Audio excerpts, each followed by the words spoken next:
Welcome to the Delicious Alignment Podcast, high-vibing conversations with me, your host, Rhonda Ryder, where we discuss all things law of attraction, including money and abundance, releasing anxiety, loving your body at any size, making peace with food, health and wellness, and more. I hope you enjoyed March Money and Abundance Month, and if you didn't get a chance to listen or watch, I highly suggest checking it out. Really life-transforming episodes. Today, I'm talking to you about intuitive eating from a law of attraction perspective. I am sharing the 10 principles of the much-loved intuitive eating book by Evelyn Tribole and Elyse Resch, and adding my law of attraction insights to it, shall we say. My reaction to the last principle, number 10, is a doozy, so you'll want to listen to the end. Next week, I will have Christy Lee Beckley on the show, who will share how becoming a Las Vegas dancer, yes, the nearly naked kind, helped her reclaim her power and learn to love her body. Now, I'm not saying we all need to become pole dancers to learn how to love our bodies, but this was part of Christy's journey, and it is fascinating. Alrighty, let's get started with today's episode. Hello there.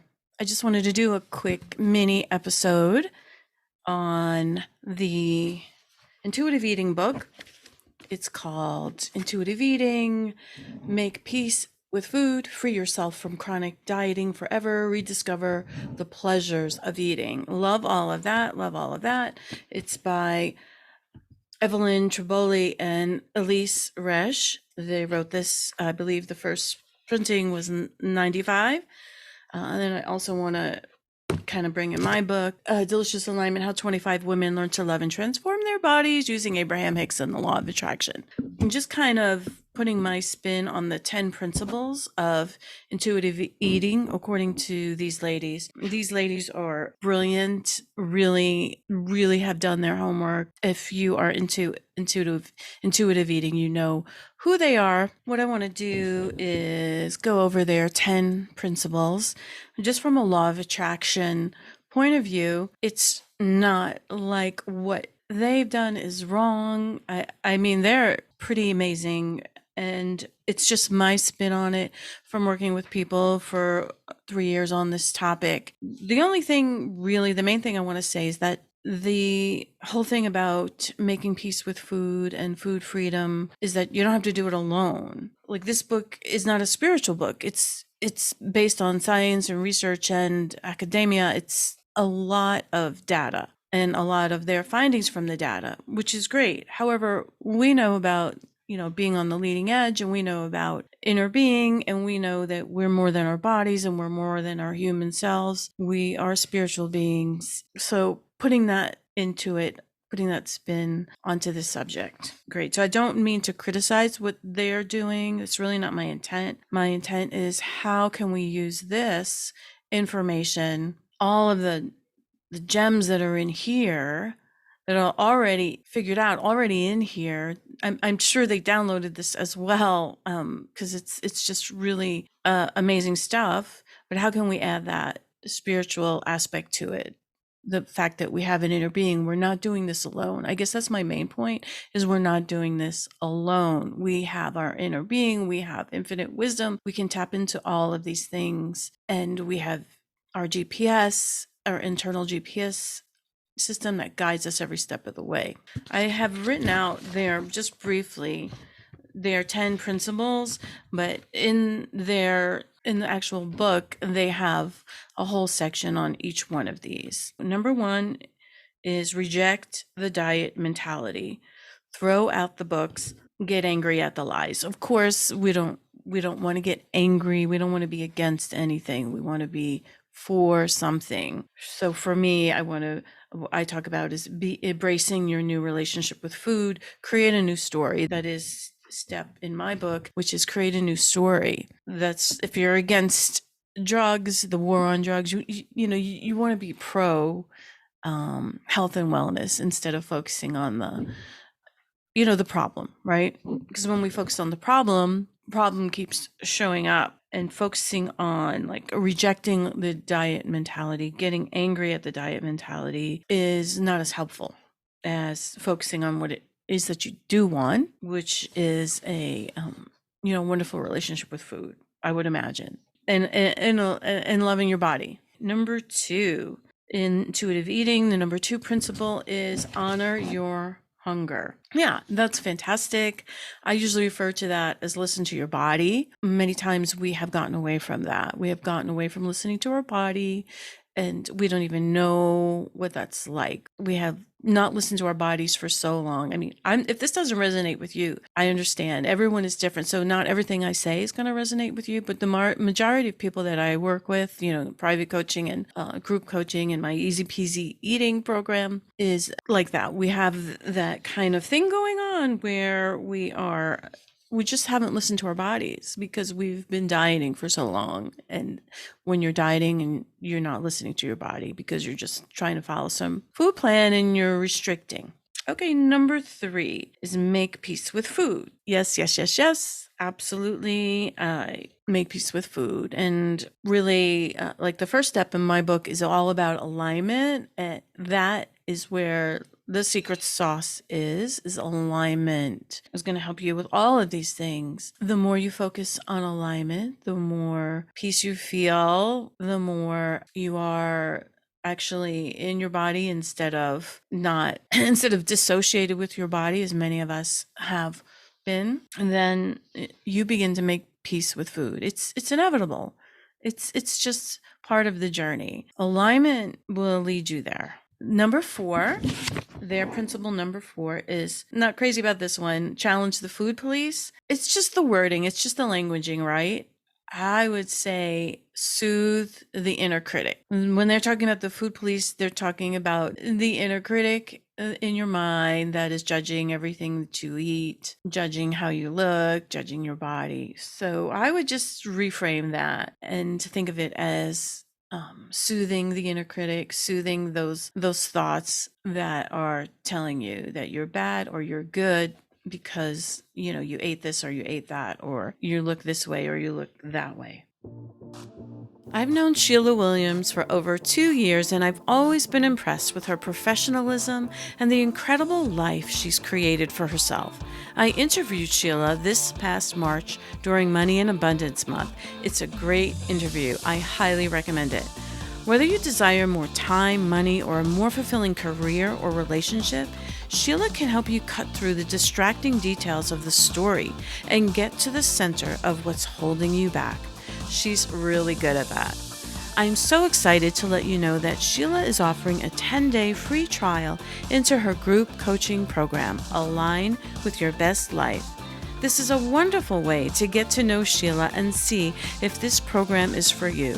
To get your 10-day free pass, go to Linktr.ee/SheilaWilliams. That's Linktr.ee/Sheila Williams. There you will find all of her offerings, including her group program, private coaching, free online workshops, a Facebook group, and more. This link is also in the show notes. Alrighty. Number 5 is feel your fullness. I love that. To me, I would reframe that as, be present with food, be present, right? Be present in general. Practice being in the moment. Feel your fullness is being present with your body and being present with your food as you're eating. That alone will transform your relationship with food and your body, just really being present. I used to do a lot of unconscious eating where I would just sit in front of the TV, before I know it, the whole bag of chips are gone or the whole box of cookies are gone, and I didn't even taste them, right? Or maybe I tasted the first 2 cookies. That was about it. I was a binge eater when I would get triggered emotionally by something. Now I really practice being present with my food, and it's fabulous. I love it. I so enjoy it, every bite, savor every bite. Okay. Then number 6 is discover the satisfaction factor. Yes, I was just alluding to that a moment ago. Savoring every bite, feeling your fullness, just really enjoying your food, and then discover the satisfaction factor. A lot of people haven't enjoyed their food, believe it or not, for a long time because they're so worried about what they're eating, so concerned about following their diet that they have lost the ability to. They haven't lost the ability. The ability is still there. I promise you, it is still there. You've lost nothing. Your natural relationship with food is still there. However, it's kind of weakened or it's gone out of your memory a little bit. So you just kind of getting in alignment. Step one from my book will help you get back into that natural way of eating. And just really, I love that part the best when I watch people begin to celebrate their food again, really enjoy their food, and without guilt and shame. Now we have 7, cope with your emotions without using food. That one I'm not too crazy about. It brings up wobble for me. I don't know if I want to share this story or not. Okay. Yes, I do, I guess. Well, during one of my Easy Peasy Eating groups sessions, we co-created together this realization that humans do sometimes eat when they're not hungry or use food to soothe themselves. Even quote unquote skinny people, it's something that we do. Or maybe you're at an event and you're not really that hungry, but you want to eat something because it looks so delicious. You want to partake in the celebratory deliciousness of the evening. Or maybe you are soothing yourself with food. So we discovered, or we actually came up with this, or realized, had this insight together, that it's not that big of a deal if you soothe yourself with food. We're so used to beating ourselves up if we turn to food when we're not hungry. For myself, I do it. I have done it less and less and less. Obviously I did it a lot because I was a binge eater, in my 20s and 30s. And occasionally I might soothe myself with food, but it's not like before. It's not like this thing that is very low vibration. It's more of I'm present with the food. I'm enjoying it. I'm focusing on my satisfaction. I'm noticing my vibration while I'm eating the food. All of that's going on. I'm being present with the food because, I've been practicing this for a while now. So I would say soothe yourself. If you do eat when you're not hungry, or if you do notice that you are emotionally eating, soothe yourself. It's no big deal. Okay. It's like, how are you framing this? Reframe it to feel better. 8, respect your body. Yes, respect your body. I talk about my step 2, which is start a love affair with your body. And it does start with acceptance. And oftentimes people are not there yet to love their bodies because they've hated their bodies for so long. So they start with acceptance, what Abraham Hicks talks about, the accepting the what is, but also at the same time, it's okay to focus on what you want if it feels good. And if it doesn't feel good, then go ahead and think of something else totally different. Get off the topic altogether. So yes, I would say respect your body is great. But however, if you're not there, understand that alignment is the way to get you there. Making alignment your number one priority will help all of these things, will help you to learn to love your body over time, help you to restore your natural relationship with food over time. 9, exercise. Feel the difference. This one can also cause a little bit of guilt or shame. So if you're feeling like they're telling me to exercise, but I'm not exercising. I'm such a lazy bum laying here on the couch and not exercising. No. Think of something else. Soothe yourself. And I would say alignment, focus on alignment, focus on your relationship with your inner being, and trust that when you receive the nudge to go exercise, you won't be able to keep yourself from exercising. It's going to feel so good. You want it you want to operate in ease and flow. And I know I'm preaching to the choir. If you're a student of Abraham Hicks or the law of attraction, you know all this stuff. But many of us in this one area, and we have one area in life where it's like the sticking point, right? So I would say they're number 9, exercise, feel the difference. It's great. But you know what's really helped me lately is, looking at exercise not as a weight loss tool. There is an actress, Jamil, she has an Instagram account, and it's all about anti-dieting and all of that. But she's been talking about how exercise has been sold to us as a way to lose weight. And she's reframing it to exercise is actually so good for your mental health. It's so good for your body chemistry, your dopamine, everything. So if you look at exercise is a tool for my well-being and my alignment, it's just whatever works for you, but don't use it as another way to beat yourself up. That's all I'm saying. All right. So we are at number 10, which is honor your health, gentle nutrition. Again, you could use this as a way to sabotage yourself, and don't need to do that. Okay. This is great. But I say again, focus on your alignment. Your journey will keep evolving. When I started on this particular journey, while I was writing my book and before that, my eating was one way. And I was just like, okay, I'm eating this way. And it just keeps evolving. It keeps evolving to where I am now. And I just crave vegetables. I crave my broccoli and my cauliflower and all these yummy foods. It wasn't necessarily like that before.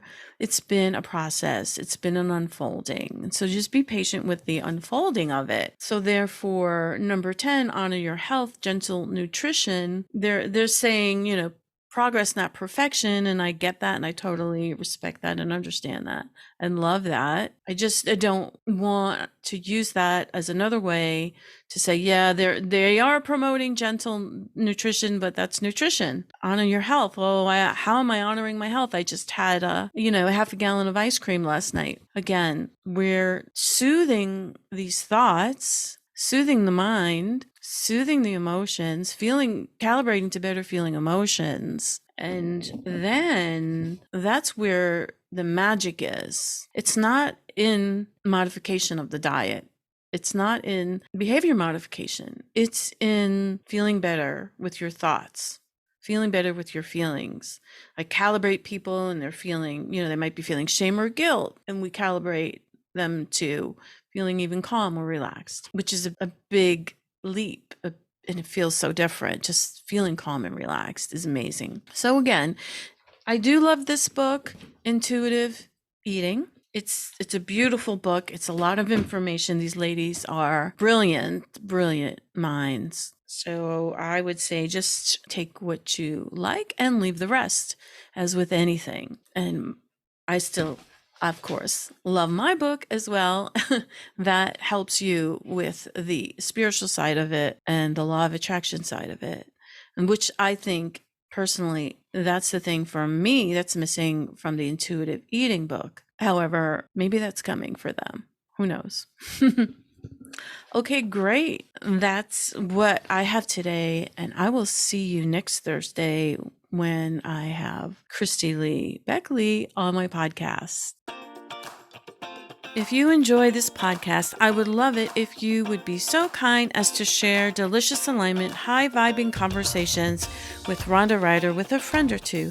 Just grab the link, deliciousalignment.com/podcast.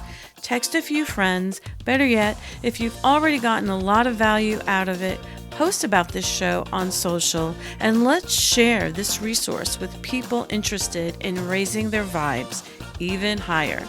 I know there are many resources out there, so I really appreciate you spending this time with me. Make sure to join my Delicious Alignment Facebook group and follow me on Instagram at Delicious Alignment for more inspirational support on many topics to help you thrive.